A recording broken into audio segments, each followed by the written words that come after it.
Hu Chunhua's name suddenly rose to the top of party media. In Tibet, his inspection route mirrored Xi Jinping's, step for step. And as one of Xi's closest ally in Inner Mongolia was removed, Hu stepped into the spotlight. Is this the quiet opening of a new chapter inside the party?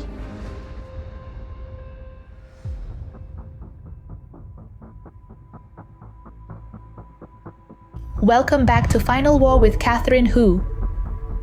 We've just discussed how Xi Jinping's trip to Tibet was filled with unusual signs.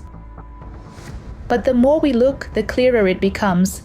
This anniversary celebration in Lhasa was not really Xi's trip at all. It was Hu Chunhua's.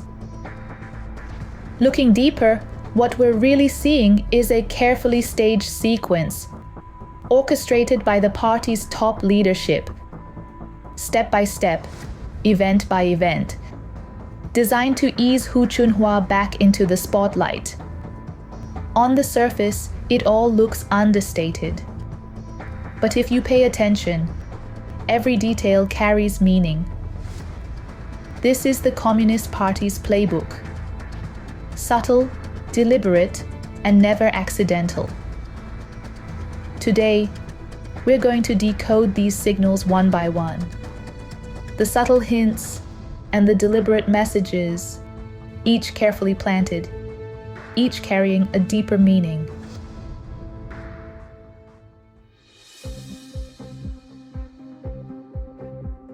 Before and after the Tibet trip, something unusual happened.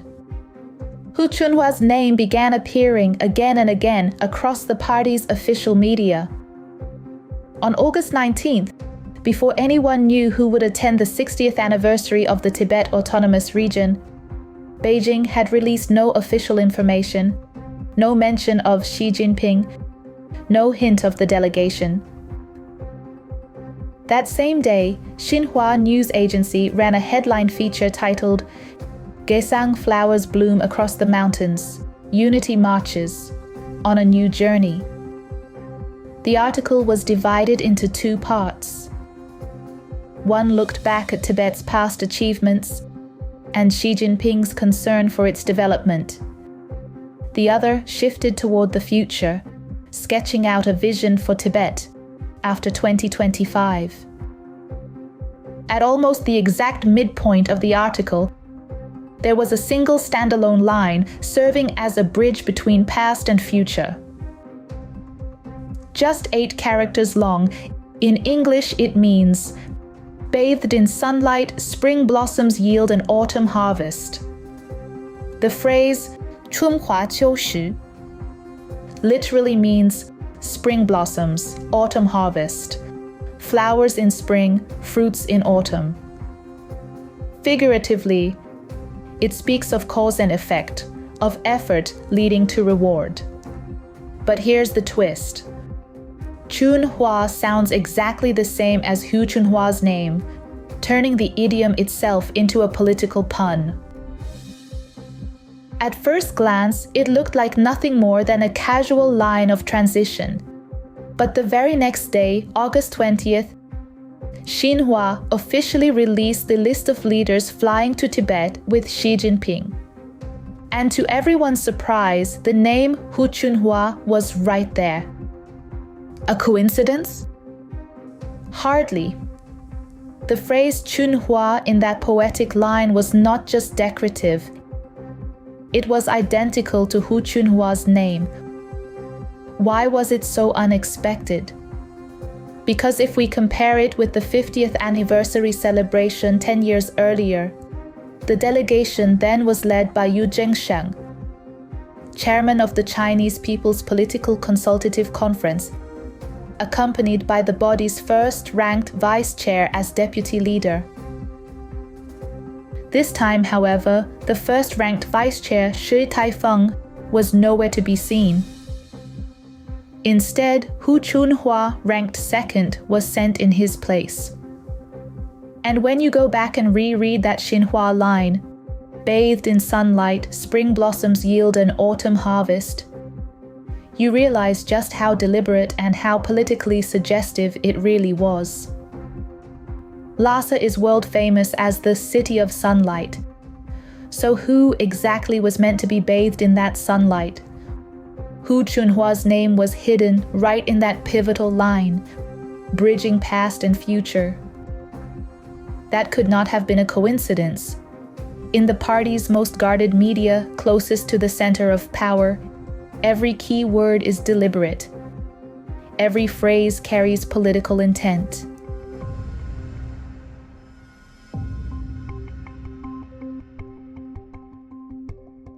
On August 20th, Hu Chunhua and Xi Jinping flew into Lhasa on the same plane, attending a series of ceremonies together, including a gala that evening and the anniversary celebration the next day.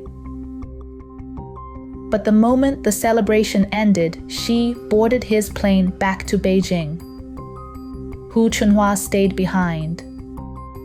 And what he did next sent an even louder signal. And as deputy leader of the delegation, he went to inspect the most high-profile of projects, not only a colossal hydropower venture but also a colossal political one, the Yarlung Tsangpo River hydropower project. According to party media, Hu Chunhua's inspection tour in Linji unfolded like this. He first visited the Milin reservoir site to learn about plans for the lower Yarlung Tsangpo hydropower project. Then he went to Liding village in Ningqi town to examine rural revitalization efforts. Next, he inspected the exit of the Sejila mountain tunnel on the Sichuan-Tibet Railway. After that, he stopped at the Municipal Service Center and the Party Government Conference Center, meeting with local officials and representatives from various ethnic groups for a group photo. And finally, he ended the day at Gongbu Park. When we pulled up Xinhua New Agency's report from July 21st, 2021, covering Xi Jinping's very first trip to Tibet, we made a startling discovery. Hu Chunhua's itinerary this time was almost identical to Xi's back then. Both made the Yarlung Tsangpo hydropower project their first stop. Both inspected the massive Sichuan-Tibet Railway. Both reviewed Ningqi's municipal administration and development. And both ended their visit at Gongbu Park. Another coincidence? Or something far more deliberate? Behind this mirrored itinerary lies a powerful political signal. In the past, for another leader to replicate Xi Jinping's inspection route so openly would have been nothing short of a direct challenge. If Xi still held absolute power, he would never have tolerated it. And yet this time, it was allowed, even amplified. On the very same day, People's Daily published a heavyweight editorial under the headline, "Creating a Better Life, Fulfilling the Great Dream Together." The editorial opened with a striking first line. "Spring blossoms and autumn fruit. 60 years have passed. Unity and progress will write a new chapter." And notice the very first two characters, Chun Hua, once again echoed Hu Chunhua's name, placing it immediately in front of the public eye. Reading further, the text was filled with the party's usual clichés and empty slogans. Yet there were only two concrete achievements highlighted from Tibet's development: the already completed Qinghai-Tibet Railway and the Yarlung Tsangpo hydropower project. The very project Hu Chunhua had just been sent to inspect. That very same day, Xinhua News Agency's top headline feature went even further, placing Hu Chunhua's name directly in bold letters at the front of its title. 60 years of spring blossoms and autumn fruit, brimming with confidence for the future. Only after that came the secondary line. General Secretary Xi Jinping attends the 60th anniversary celebration of the Tibet Autonomous Region. 2 years ago, no editor or reporter would have dared write a headline like that. Anyone who tried would have been sacked on the spot, step by step, headline by headline. Now, both People's Daily and Xinhua news agency, the party's two most authoritative outlets, were repeating the pattern again and again, each time putting Chun Hua in an even more prominent position. The only reasonable explanation is that this was no accident at all, but a directive from the Central Propaganda Department, ordering all coverage to revolve around the phrase Chun Hua Qiu Shi. Otherwise, there is simply no way the two outlets could have acted in such perfect unison. And from August 19th to 21st, every one of these party media pieces that hinted at Hu Chunhua's name carried the same underlying message.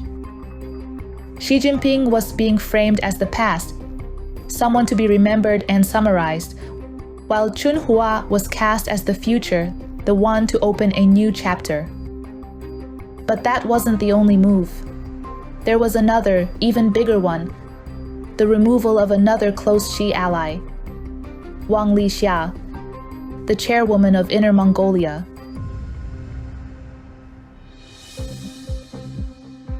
On August 22nd, just one day after Hu Chunhua's high-profile inspection in Tibet, the Central Commission for Discipline Inspection made a stunning announcement. Wang Lixia, party secretary and chairwoman of Inner Mongolia, was under investigation. News of Wang Lixia's removal had actually surfaced even earlier. On August 18th, a former Inner Mongolia official, Du Wen, leaked it on social media. And on August 22nd, the very day the CCDI announcement went public, Du Wen revealed even more. Wang's husband and son had already been detained, followed by her brother, nephew, and sister. In a matter of days, the entire Wang Lixia faction in Inner Mongolia was completely sidelined, and Du Wen warned more officials are expected to fall. For those who followed Chinese politics, this was no ordinary takedown. Wang Lixia was widely regarded as a trusted protege of Xi Jinping. Her meteoric rise from an ordinary university lecturer to chairwoman of Inner Mongolia was indeed made possible by Xi's patronage. But the real power behind her rapid ascent was He Lifeng, one of Xi's closest economic lieutenants. The two shared a bond as fellow graduates of Xiamen University, effectively school siblings.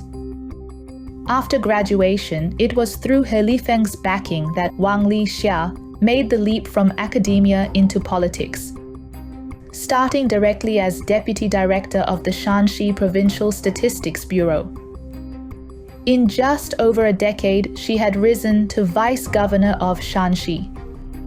By 2016, she entered the party standing committee of Inner Mongolia, and in 2021, she became chairwoman of the region. But her role in Inner Mongolia carried a deeper mission. In February 2020, under Wang Lixia's leadership, the region launched a sweeping coal corruption investigation, pledging to trace violations back 20 years. Everyone knew what that meant: targeting Hu Chunhua. Between 2009 and 2012, Hu served as party secretary of Inner Mongolia. A 20-year retrospective was not about coal. It was about undermining Hu's political base. At the time, Xi Jinping was preparing for his unprecedented third term.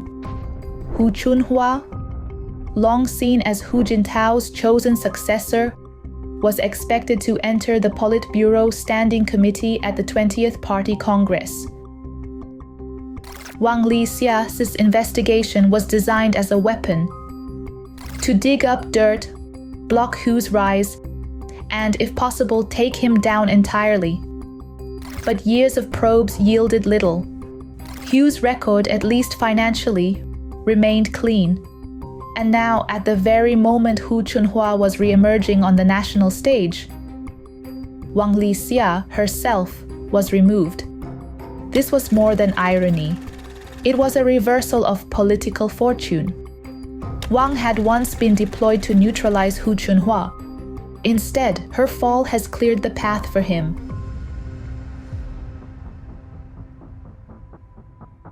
Look at the timeline. August 18. Rumors spread online that Wang Lixia had already been detained. August 19th. People's Daily publishes an article with the phrase Chun Hua Qiu Shi, subtly embedding Hu Chunhua's name. August 20th. Xinhua news agency officially confirms Hu's presence in Tibet. August 21st. Hu tours the Yarlung Changpo hydropower project, Xi's signature super project. On the same day, both People's Daily and Xinhua put Chun Hua language front and center in their headlines. August 22nd. The CCDI formally announces Wang Lixia is under investigation.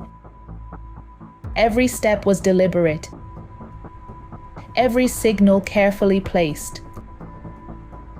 The message could not be clearer. Hu Chunhua is back. His political star is rising, and his re-emergence is marked not only by high-profile appearances, but also by the decisive removal of a rival who once threatened him under Xi's command. What once looked like coincidence now forms a seamless sequence, an unmistakable campaign to elevate Hu Chunhua, while Xi's allies are removed one after another. All of it points to one core message.